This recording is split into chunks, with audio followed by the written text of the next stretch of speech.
Buongiorno ragazzi, qua il tempo si mette sempre più nero.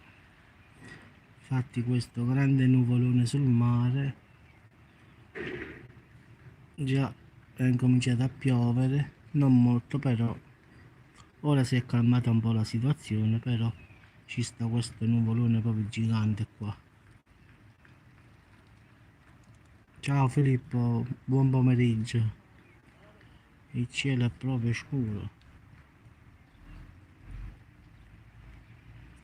Ciao Giuseppe.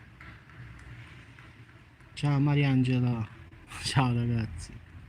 Come potete vedere ragazzi è proprio un nuvolone. Il mare si vede giusto e giusto.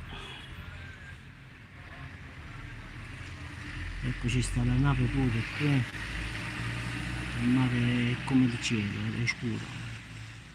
Ciao Giovanni. Quindi oggi la vedo proprio bella.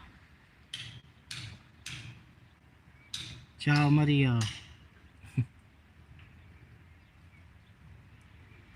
E vedi che tempo qua.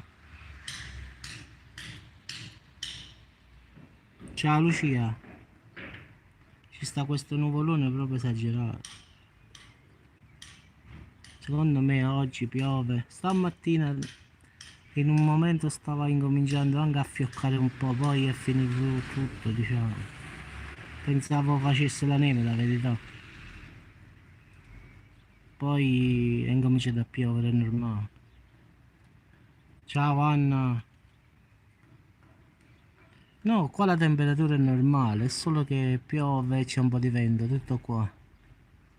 Il mare con gli occhi lo vedo bene da qui, è un po' agitato, ma niente di più. Col cellulare non si vede bene perché, ecco, vedi la nave? Però vista con gli occhi è diverso da col cellulare, con tutto che è buono. È un po' agitato.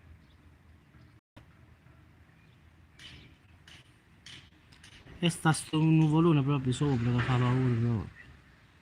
Speriamo bene che non tutti i giorni. E già è proprio uno scocciamento. No, qua la temperatura è 18 gradi, si sta normale, non fa freddo, è normale.